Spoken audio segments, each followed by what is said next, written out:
नमस्कार, बहुत स्वागत है आपका। हर खबर देख रहे हैं आप और मैं हूं आपके साथ शाहनवाज मिर्जा। देहरादून के Bharatiya Janata party head office में अमृत महोत्सव के तहत हर घर तिरंगा अभियान को लेकर बैठक हुई है और बैठक में प्रदेश के मुख्यमंत्री पुष्कर सिंह धामी और राज्यसभा के सांसद और राष्ट्रीय प्रवक्ता संबित पात्र उपस्थित रहे। देश भर के अंदर 20 करोड़ से ज्यादा घरों में इस अभियान के तहत तिरंगा फहराया जाएगा और 13 अगस्त को प्रदेश में 230 मीटर लंबे तिरंगे झंडे के साथ यात्रा निकाली जाएगी। हर घर तिरंगा अभियान के तहत उत्तराखंड प्रदेश में भारतीय जनता पार्टी ने 12 लाख झंडे बनवाए हैं और बैठक से पहले भारतीय जनता पार्टी ऑफिस में तिरंगा विक्रय केंद्र का मुख्यमंत्री पुष्कर सिंह धामी ने उद्घाटन भी किया है।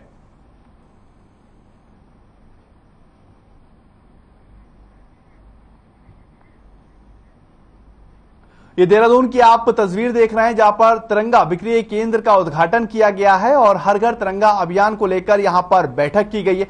आपको जानकारी दें कि बैठक में तमाम लोग वहां पर शामिल हुए। पुष्कर सिंह धामी जो उत्तराखंड के मुख्यमंत्री हैं वो भी शामिल हुए और संबित पात्र राष्ट्रीय प्रवक्ता भारतीय जनता पार्टी के वो भी शामिल हुए। और किस तरह से आजादी का अमृत महोत्सव मनाना है, लोगों को इस तरह से एहसास करवाना है और हमारी जो युवा पीढ़ी है उसको इस बात का एहसास दिलाना है कि आजादी का जो अमृत महोत्सव है वो कितना ज्यादा महत्वपूर्ण है। तिरंगा विक्रय केंद्र का उद्घाटन किया गया है और 13 से 15 अगस्त तक हर घर तिरंगे अभियान के तहत उत्तराखंड में भी हर घर तिरंगा अभियान चलाया जाएगा ताकि हमारी आने वाली पीढ़ी, हमारे आने वाले युवाओं को इस बात का एहसास हो सके कि आजादी का अमृत महोत्सव कितना महत्वपूर्ण है।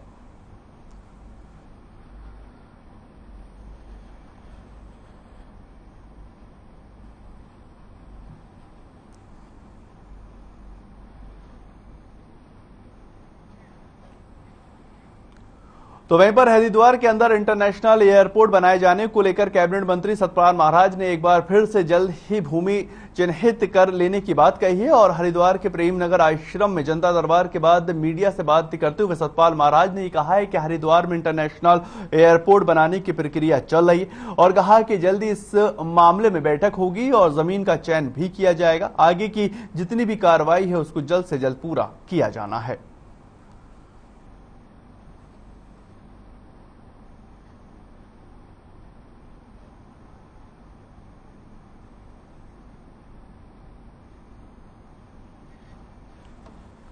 हरिद्वार की ये तस्वीरें देख रहे हैं आप कि जितनी भी जमीनें पड़ी हैं उनका जल्द से जल्द जो है वो अनावरण करवाना है। कैबिनेट मंत्री सतपाल महाराज का यह बयान आया है। उन्होंने कहा इंटरनेशनल एयरपोर्ट बनेगा ताकि लोगों को जो है वो सुविधाएं मिलती नजर आए। हरिद्वार के अंदर कैबिनेट मंत्री पहुंचे थे और जल्दी जमीन का चयन भी किया जाएगा। एयरपोर्ट की मांग काफी लंबे वक्त से वहां पर की जा रही है और उसको लेकर अब मंत्री साहब ने हरिद्वार वासियों को, हरिद्वार की जनता को आश्वासन दिया है कि इंटरनेशनल एयरपोर्ट जल्द से जल्द आपको मिलेगा और चयन जो है वो जमीन का किया जाएगा। कहां पर एयरपोर्ट बनाया जाए इसको लेकर प्रक्रिया शुरू हो गई है और प्रशासनिक अधिकारियों को भी दिशा निर्देश दिए गए हैं कि ताकि जल्द से जल्द जो काम है एयरपोर्ट का वो दुरुस्त और पूरा होता हुआ नजर आए। अगर आप एक मिनट मेरी बात सुनिए, देखिए इसीलिए हाँ, हरिद्वार इंटरनेशनल एयरपोर्ट का काम चल रहा है और माननीय हमारे राज्यपाल महोदय भी उसमें बड़े इंटरेस्टेड हैं और उसकी कार्रवाई जारी है और हम आगे जाकर के बैठक करने वाले हैं। भूमि का भी हम चयन कर रहे हैं और चयनित होने के बाद उसकी कार्रवाई। तो उधर एक तरफ गर्मी अपनी चरम सीमा पर है और वहीं बरसात होने से सभी को गर्मी से राहत मिलती हुई नजर आई है और मौसम भी काफी सुहाना हो चुका है। बरसात शुरू होने के बाद से ही जंगल में रौनक लौट आई है और हर तरफ हरियाली ही नजर आती दिखाई दे रही।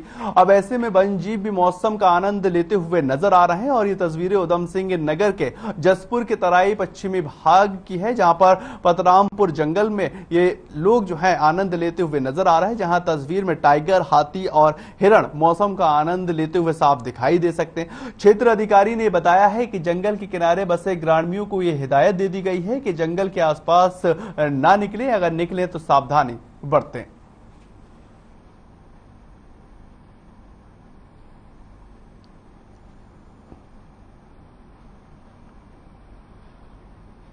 जसपुर की आप तस्वीरें देख रहे हैं जहां पर जंगल से दूर रहने की हिदायत जो है वहां के निवासियों को दी जा चुकी है और साफ तौर पर यह कहा है कि लोग अगर वहां से निकलते हैं तो हिदायत बरतें, क्योंकि बारिश से लोग जो है वो आनंद ले रहे हैं और साथ ही साथ जो हमारे जानवर हैं वो भी उससे आनंद लेते हुए नजर आ रहे हैं। जंगल से दूरी बरतने की हिदायत दी गई है। हाथी, शेर, टाइगर तमाम लोग जो हैं वो उस सुहाने मौसम का आनंद लेते हुए नजर आ रहे हैं। लेकिन बड़ी बात यहां पर यह है जसपुर के निवासियों को लेकर कि अगर वो इस रास्ते से निकल रहे हैं तो सावधानी बरतें, क्योंकि कोई भी अगर दुर्घटना घटित होती है तो उससे काफी ज्यादा नुकसान हो सकता है। इसको लेकर प्रशासनिक अधिकारी ने और लगातार वन विभाग ने भी चेतावनी दे दी है कि अगर आप इस रूट से निकल रहे हैं या फिर इधर से निकलना हो रहा है तो उसके लिए सावधानी आपको बरतनी होगी।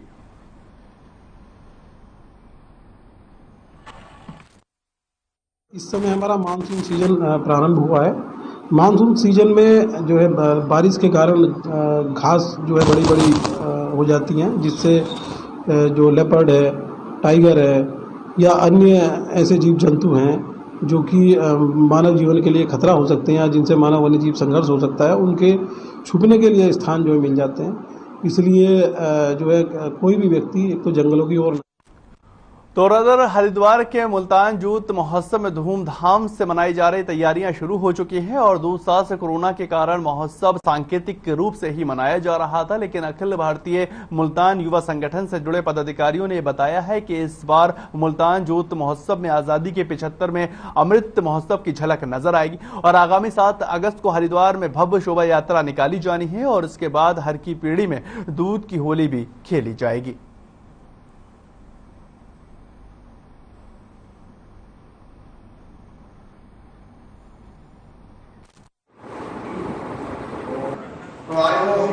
अपनी शोभा यात्रा में भी और सुबह जब हम दूध की होली खेलने के लिए जाएंगे, चाहे वो महिलाएं होंगी, उनके हाथ में तिरंगा होगा, गले में पटका भी तिरंगा होगा और स्लोगन होंगे वो भी, उसके अंदर भी हम भारत माता की जय, देश की एकता की बात करेंगे।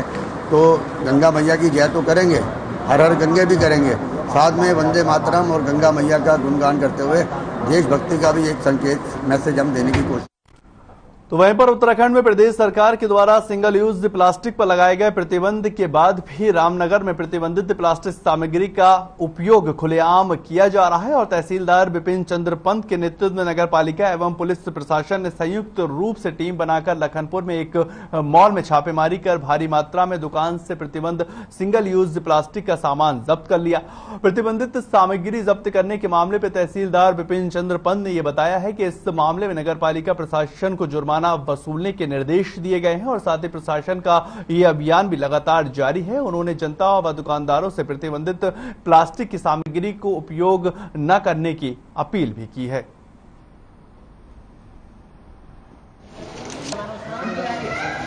यहाँ प्रतिबंधित प्लास्टिक के खिलाफ लगातार ही हम लोग अभियान चला रहे हैं। कल भी हम लोगों ने अभियान चलाया था और जो उल्लंघन करता है उनके ऊपर जुर्माना डाला था। यहाँ भी आज हम यहाँ आस्थान मॉल में आए हुए हैं, यहाँ पर जो है ये Shri Balaji ropes and crockery store पे जो प्रतिबंधित प्लास्टिक, जो बैंड प्लास्टिक है वो प्राप्त हुआ है और उसका अभी। तो उधर पहाड़ों की रानी मसूरी व आसपास के क्षेत्र में विगत 3 दिन से हो रही मूसलाधार बारिश से जनजीवन अस्त व्यस्त हो चुका है। जहां भारी बारिश से मसूरी व आसपास की सड़कें क्षतिग्रस्त होती नजर आई, वहीं जगह जगह पर भूस्खलन होता हुआ नजर आया है। भारी बारिश से होने से के पट्टी फॉल में जल स्तर बढ़ चुका है और इससे केपटी फॉल में आसपास की दुकानों में मलबा भरता हुआ नजर आया। एहतियात के तौर पर स्थानीय प्रशासन के द्वारा आसपास के स्थानों को खाली करवा दिया गया है और लोगों को सतर्क रहने की अपील भी की जा रही है। अभी यहाँ पे बहुत तेज बारिश हुई है और बारिश से यहाँ पे बहुत ज्यादा झरने का जो बहाव था वो बहुत ज्यादा बढ़ गया है। यहाँ पे बहुत ज्यादा पर्यटक झील में सब लोग सुरक्षित हैं। स्थानीय पुलिस ने पर्यटकों को बाहर निकाल दिया है और यहाँ पे झरने के साथ जो है ना बहुत ज़्यादा मलबा आ गया है, जिससे दुकानदार भी सब सुरक्षित हैं। सबने अपनी दुकानें जो है सही टाइम पे बढ़ा। तो उधर हरिद्वार में चेतावनी स्तर पर पहुंच चुकी है गंगा और निचले इलाकों में गंगा ने कहर जो है वो बरपना शुरू कर दिया है। लक्सर के करीब आधा दर्जन गांवों में बड़े पानी की चपेट में आते हुए नजर आ रहा है। इसके चलते किसानों की हजारों बीघा कृषि भूमि जो है वो डूब चुकी है और वहीं किसानों की गन्ने और धान की खड़ी फसलों को भी खासा नुकसान होता हुआ नजर आया। कई गांवों का संपर्क भी टूट गया है और इसके बाद का सामना करना पड़ रहा और साथ ही पशुओं के सामने भी चारे जैसी संकट खड़ी होती नजर आई। हाल ही में इन दोनों गांवों में जिला प्रशासन की ओर से कोई भी नहीं पहुंचा है और इसके बाद लोग यहां पर लगातार अपना रोष व्यक्त कर रहे हैं और कह रहे हैं कि प्रशासनिक अधिकारियों को आना चाहिए और हमारी मदद करनी चाहिए। के तौर पर वहां पर निवास कर रहे लोगों को अवगत करा दिया गया है कि वो सुरक्षित रहे और अनाउंस भी हमारे द्वारा करा लिया गया है। अगर कोई ऐसी समस्या या कोई ऐसा खतरा बनता है तो तत्काल उन लोगों को शिफ्ट करने की कार्रवाई की जाएगी, जिसकी पूरी व्यवस्था तैयारियां हमारे द्वारा की गई। एसडीआरएफ को जो संवेदनशील क्षेत्र थे उनको दिखाया गया है और जो बाढ़ चौकियां हैं वो 4 ही है। बाढ़ चौकियां प्रॉपर काम कर रहे हैं। वहां पे टोल फ्री नंबर हमने रखा हुआ है जिससे कि कोई भी किसी प्रकार की कोई समस्या हो तो उसका कम्युनिकेशन किया जा सके। हाँ, बहुत सारे ये समय हम लोगों के लिए बहुत चुनौती भरा रहता है। बरसात का माहौल जब गंगा का पानी जो है बहुत सारे गांव में पहुंच जाता है। पीछे के समय में हमने काफ़ी कुछ काम भी किया है और अभी मैंने जिलाधिकारी को कहा है कि जिन गाँव में पानी भरा है वहाँ वो युद्ध स्तर पर अपनी पूरी टीम के साथ पूरा प्रशासन वहाँ कुछ लोग चले गए हैं। अभी युद्ध स्तर पर हम काम करना, राहत कार्यों को करना शुरू। तो उधर उत्तराखंड के अंदर मानसून की बौछार लगातार जारी है और पहाड़ी क्षेत्रों में लगातार हो रही बारिश का असर मैदानी इलाकों में देखने को लगातार मिल रहा है। पहाड़ों में बारिश की वजह से गंगा का जल स्तर बढ़ चुका है, जिससे हरिद्वार में गंगा डेंजर लेवल पर पहुंचती हुई नजर आई। ऐसे में प्रशासन ने लोगों से सावधानी बरतने के लिए कहा और हरिद्वार के अंदर गंगा का अलर्ट लेवल 293 मीटर है। अभी गंगा 292.50 मीटर के लेवल पर बह रही है, जिससे खतरे का निशान कहा जा सकता। गंगा के इस रुद्र रूप को देखते हुए जिला प्रशासन अलर्ट हो गया है और प्रशासन और उत्तर प्रदेश सिंचाई विभाग के अधिकारी लगातार गंगा के बढ़ते जल स्तर पर नजर बनाए हुए। पल पल की खबर से आला अधिकारियों को अवगत कराया जा रहा है और गंगा के जल स्तर पर सिंचाई विभाग और प्रशासन की ओर से लगातार नजर भी रखी जा रही है।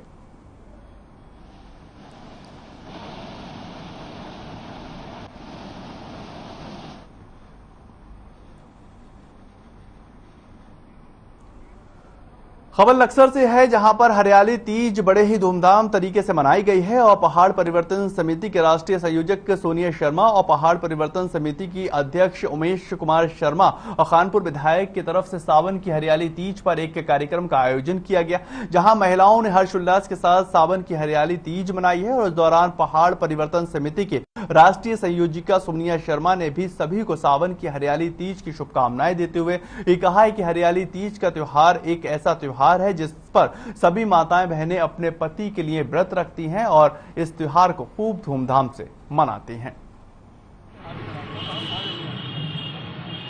आज तक ऐसा कोई त्योहार कभी मनाया ही नहीं, जितना उत्साह और दिल खुश हो रहा बहुत ज्यादा। भैया जी और सोनिया भाभी जी की तरफ से जो हमें मतलब उपहार मिला, महिलाओं के लिए गिफ्ट और उनके लिए झूले की व्यवस्था, नाच गाने की व्यवस्था, खाने पीने की व्यवस्था, सभी इतने अच्छे से हो रही है। पहले आज तक मतलब ऐसा कुछ हुआ नहीं था। त्योहार पे मैं सब माताओं बहनों को बधाई देना चाहती हूँ। हरियाली तीज एक ऐसा त्योहार है जिसमें सब माताएं बहनें अपने पतियों के लिए ये व्रत रखती हैं और शाम को बायना देकर उसको व्रत खोलती हैं। पूरा दिन उनका ऐसे बीतता है, मेहंदी लगा के, चूड़ियाँ पहनती है नई नई। तो उधर सावन के तीसरे सोमवार के दिन अल्मोड़ा जिले के शिव मंदिरों में भी शिव भक्तों ने पूजा अर्चना की और जल अभिषेक किया है और जागेश्वर धाम में भी बड़ी संख्या में शिव भक्त शिवलिंग की पूजा अर्चना और भगवान शिव का जल अभिषेक करते हुए नजर आए हैं।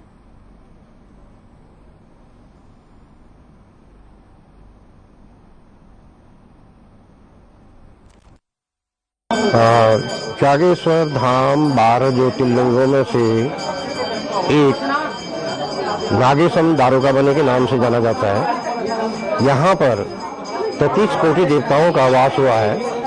सबसे पहले जब शिव और पार्वती का यहाँ पर लिंग में समावास हुआ तो तभी ब्रह्मा विष्णु महेश यज्ञ यक्ष गंधर्व नर किन्नर मारुत इनके द्वारा यहाँ पर उनका पूजा अर्चना हुई।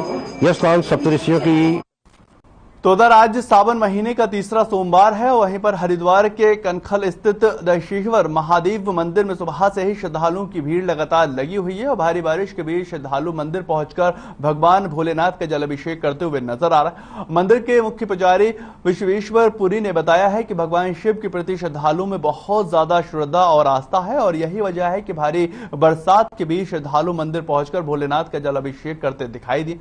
उन्होंने ये भी बताया है कि सावन के महीने में भगवान शिव यहां पर विराजमान रहते हैं और जो भी श्रद्धालु अपनी श्रद्धा के साथ बेलपत्र, दूध, दही और शहद के साथ साथ गंगा जल लेकर भगवान का जल अभिषेक करने के लिए आते हैं, उन सभी की मनोकामनाएं पूरी होती हैं और लगातार बदस्तूर ये त्योहार और यहां पर लोगों के आने का सिलसिला जारी है।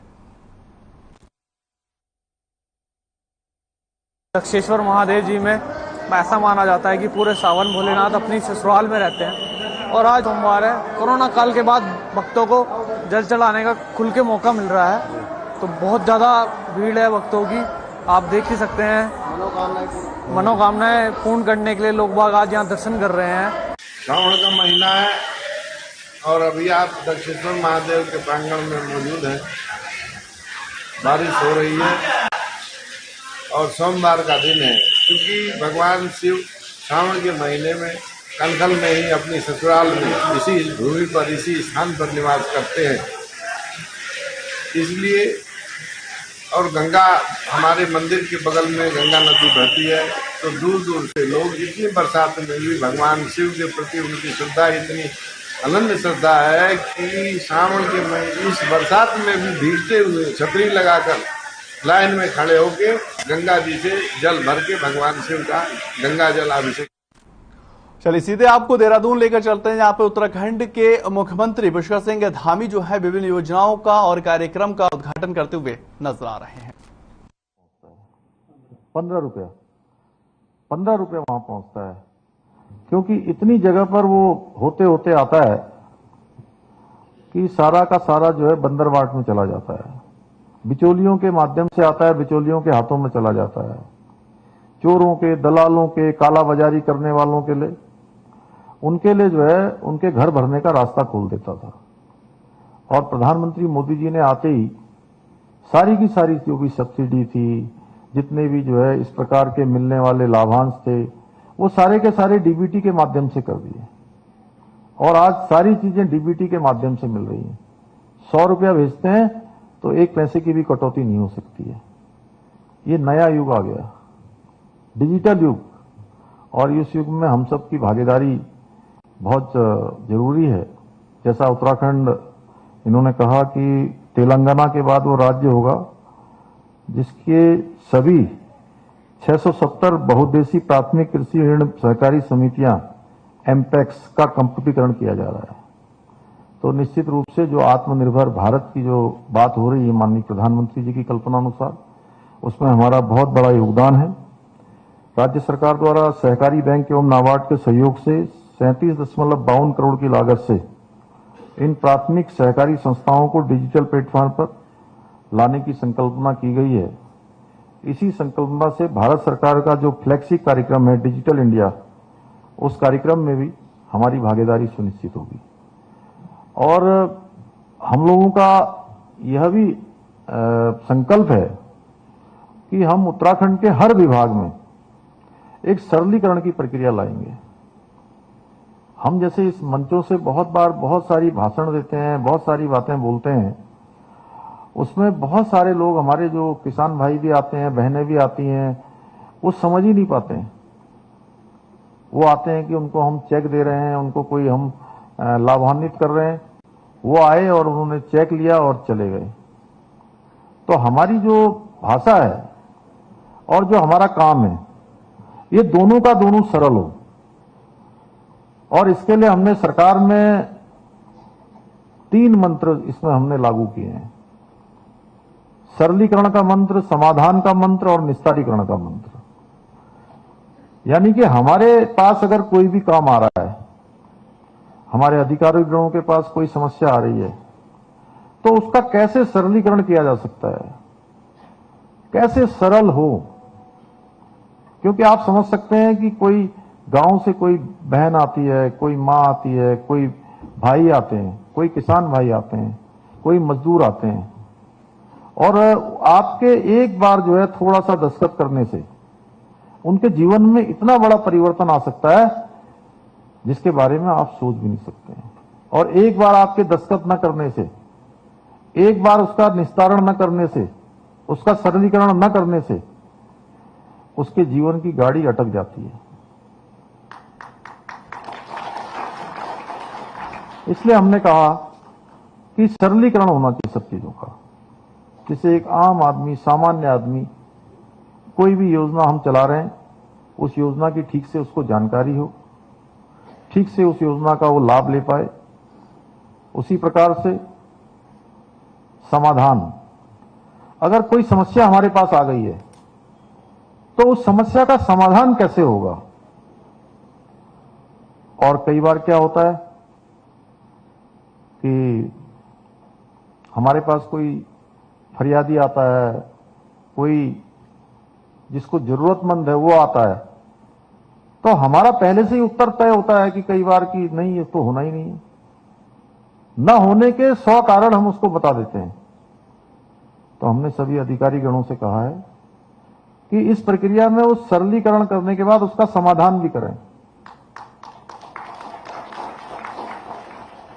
अब हमने बहुत सारी योजनाएं चलाई हुई हैं।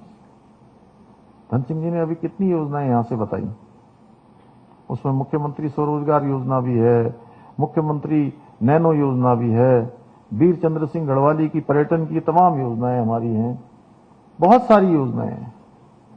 स्वनिधि योजना भी है एक योजना, आप लोगों को बताएं, स्वनिधि योजना जिसमें 10,000 रुपया हम रेहड़ी वालों को, ठेले वालों को, रिक्शे वालों को, उनको हम जो है ऋण देते हैं। और जब वो उस योजना का ऋण लेने के बाद जो 10,000 रुपया जमा कर देते हैं तो वो उसी योजना के लिए फिर से जो है 20,000 रुपये का ऋण लेने के अधिकारी हो जाते हैं। उसमें भी बहुत सारे लोगों को मिल नहीं पाता। मुद्रा योजना चली थी, मुद्रा योजना में भी बहुत सारे जगह से लोगों को मिल नहीं पाता है। बहुत सारे नौजवान हैं जो स्वरोजगार करना चाहते हैं, रोजगार करना चाहते हैं, बहुत सारी बहनें करना चाहती हैं और वो चक्कर लगाते हैं, कभी इधर लगाते हैं, कभी उधर लगाते हैं, कभी मैं कोऑपरेटिव में तो फिर भी काफी आप लोग गाइड करते हैं, लेकिन मैं अन्य जगह की बात कर रहा हूं। हमने एसएलवीसी की बैठक भी जल्दी मीनाक्षी जी करनी है हम लोगों को, माननीय प्रधानमंत्री जी ने उसके बारे में भी अलग से पूछा है। तो जो बड़े उत्साह से आता है, बड़े जोश से आता है कि मैं अपना स्वरोजगार का काम करूंगा, मैं अपने रोजगार का काम करूंगा, हम उनको जब बहुत सारे हम लोग यहां दिखाते हैं, अभी इन्होंने मत्स्य पालन के इनके कार्यक्रम में मैं गया था तो कई गुना मत्स्य पालन के क्षेत्र में वृद्धि हो गई है। अभी ऊन के क्षेत्र में हो रही है, अन्य क्षेत्रों में हो रही है। हम आगे बढ़ रहे हैं ऐसा नहीं है, लेकिन उसके बावजूद भी कई बार हम एक कदम आगे बढ़ रहे हैं तो हमें पीछे भी देखना पड़ेगा कि पीछे क्या हो रहा है। जब हम कई बार पीछे देखते हैं, मेरे को ये बिल्कुल मेरा व्यक्तिगत अनुभव है कि जब हम ऐसे नौजवानों को देखते हैं जो 10 जगह पर जाता है कि मुझे ऋण चाहिए, उससे इतनी फॉर्मेलिटी करवाते हैं, इतनी फॉर्मेलिटी करवाते हैं कि वो एक दिन सोचता है यार छोड़ो, मैं छोटी मोटी नौकरी कर लूंगा, मुझे अपना रोजगार नहीं करना है। तो ये स्थिति हमारे लिए बड़ी चिंताजनक है। हमको इस बारे में भी जरूर सोचना चाहिए। और बहुत सारी चीजों पर हमने कहा है सरलीकरण। वो हमारे रवि नेगी जी बैठे हैं, पत्रकार हिंदुस्तान के, अभी कल लिखेंगे जरूर कुछ। तो सरलीकरण की जहां तक बात कर रहे हैं तो हमने कहा है, माननीय प्रधानमंत्री जी भी कहते हैं, जितनी कम से कम जो है औपचारिकताएं हो सकती हैं वो कम होनी चाहिए। अब एक विधवा अवस्था पेंशन की बात आती है। अब विधवा अवस्था पेंशन का जब हम फार्म भरते थे, उस फार्म में लिखा रहता है मेल है कि फीमेल है। एक में छोटे छोटे उदाहरण हैं उसमें। अरे भाई उसमें क्या लिखने की जरूरत है, वो तो जो भी अगर उसका फार्म भर रही होगी, जो जिसको इसकी जो इसमें इस कैटेगरी में आ गई हैं, तो वो तो वैसे ही फीमेल है, इसीलिए भर रही होंगी इसका फार्म। तो ऐसे जितने भी ज्यादा से ज्यादा फार्म में लिखे जाने वाली औपचारिकताएं हैं, उन सबको कम किया जाना, ये हम लोगों की प्राथमिकता में है। और तीसरे नंबर पर है समाधान। इस सब का समाधान कैसे हो। ये नहीं कि पता चला कि सरलीकरण किया हमने समाधान नहीं करा, वो भी ठीक नहीं है। अब समाधान कैसा है? कई बार लोग कहते हैं हमने समाधान कर दिया। अब समाधान क्या है? वो कहेंगे कि नहीं भैया तुम्हारा काम नहीं हो सकता, ये भी समाधान है। क्यों मीनाक्षी? ये भी कह सकते हैं समाधान कर दिया। चलिए फिलहाल इस बुलेटिन में इतना ही। ताज़ा खबरों के लिए आप लगातार बने रहें हर खबर के साथ।